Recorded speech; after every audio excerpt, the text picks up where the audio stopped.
Real Country 1430 AM and 1073 FM WRDN. This is the WRDN Morning Farm Report.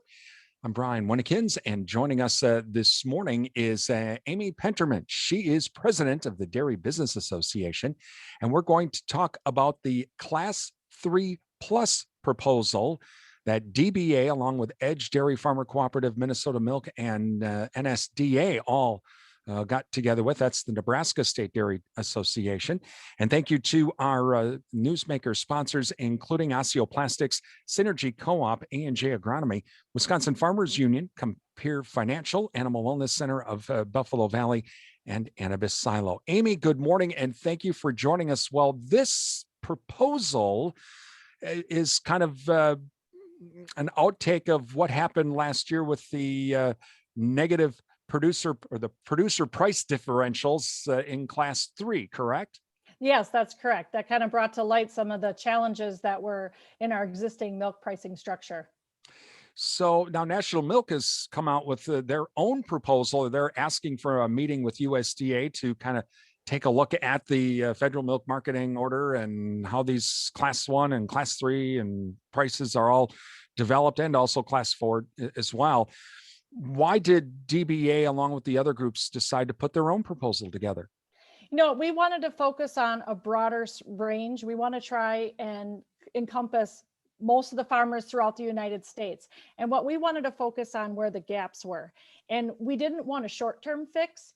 We could make up, try and recoup those losses that we had last year, but that's not going to solve us going forward. So we wanted something that was going to be simplified, and it's going to be a long-term solution to hopefully not having a repeat of what happened last year, but we can go forward and we can get some stability in our milk pricing structures. So when the proposal was being put together, did you talk with farmers throughout the country about this, along with National Milk and some of the other co-ops? The exciting part of this is that it's a grassroots. It started grassroots with the farmer led, and it was farmers throughout the Midwest that came together, working with economists, working with universities, professors to, in a relatively short period of time, try and come up with a solution to, figure out what didn't go well in the past and how we can make it better for the future. So it truly is a farmer led grassroots campaign going forward. Now, I know with last year, with that Class 1 milk mover, that was part of the 2018 Farm Bill.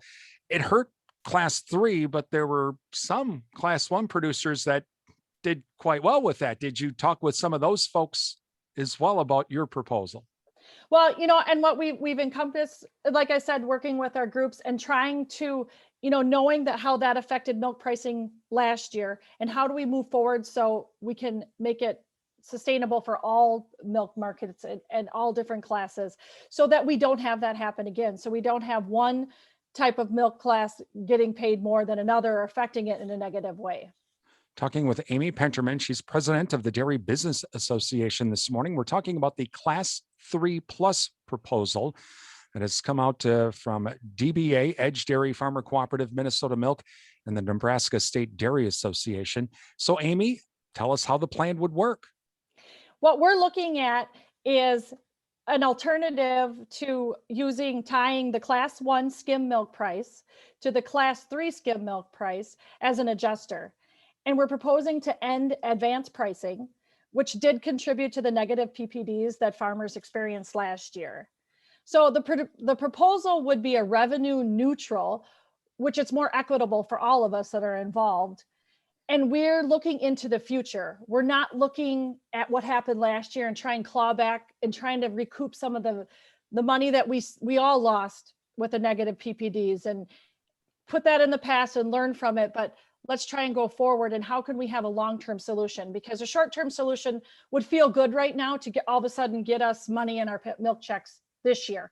But then have we solved anything for the future? So what we're looking at is to have a sustainable, stable market that we can use risk management strategies. We can put a floor on that's a true full floor. Unlike last year where we may have bought DRP or we're using DMC from the federal government, and all of a sudden we thought we had a floor in our milk, and then our negative PPDs kicked in and okay, now we're not even protecting ourselves at our cost of production where we thought we were. So this is just trying to make it a stable milk pricing system so we can move forward and strategize on each of our own farms that is best for our own needs. Amy, will this program then be updated annually to at least be able to change the price adjusters? Because milk processing changes, demand changes, all of that stuff changes from year to year. And what we look at is using an average, a 3-year average. And so that you're not looking at 1 year at a time, because we know things can change, but you're encompassing an average so that you're not, okay, here's our new plan going forward, and now we're stuck with it for the next 25 years until we can get Congress to act on it. So it is using an average so that we can try and get the best of where we're at in the industry.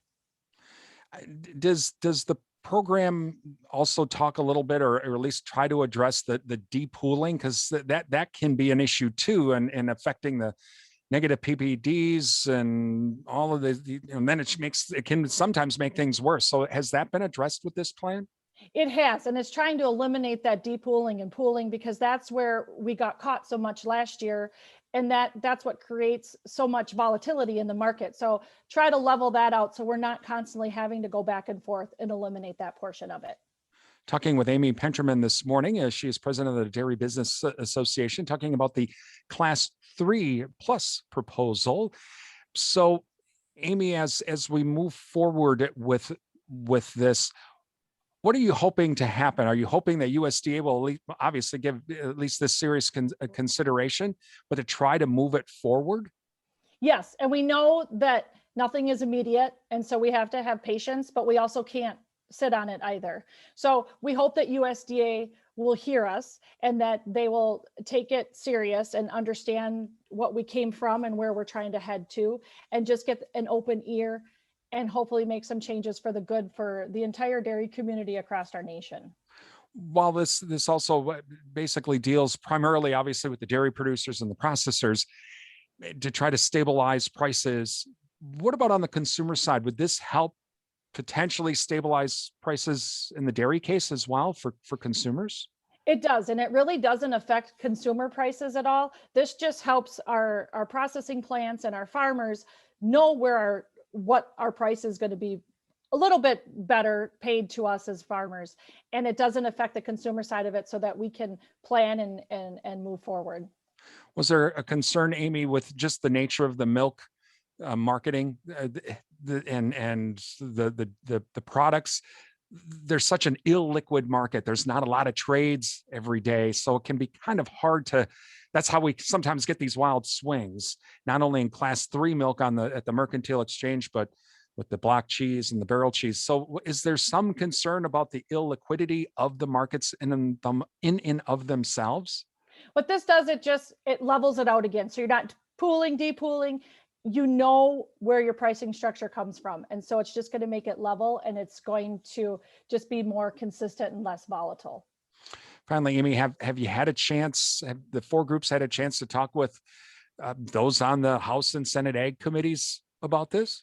We've got their ear, and now that we've just come out yesterday with this, and so we plan on networking and talking to those that will listen and plan on moving forward with it and do what's best for the dairy community. Well, if hopefully this will work out. Boy, if you guys have figured out how to make the milk market order work and actually be understandable, I would have to applaud all of you. Y'all deserve a medal then.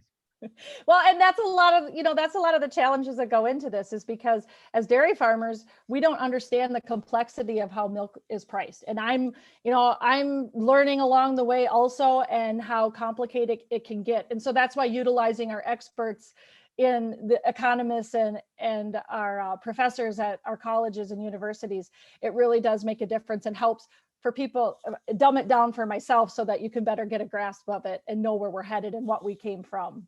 I'm surprised even if the professors understand how it works, because sometimes I think USDA doesn't know how it works. Yeah, I know. And then I think, and that's what we as producers need to realize too when we're going forward. And, when what we're proposing and what if there's other groups that would come out with different proposals, don't be attracted by the dangling carrot in front of you. Let's have a long term solution. Don't try and recoup what we lost last year. We have to put last year in the past and hope that never happens again. But let's find a long term solution for future generations. Amy Penterman, she's president of the Dairy Business Association. You're listening to the WRDN Morning Farm Report.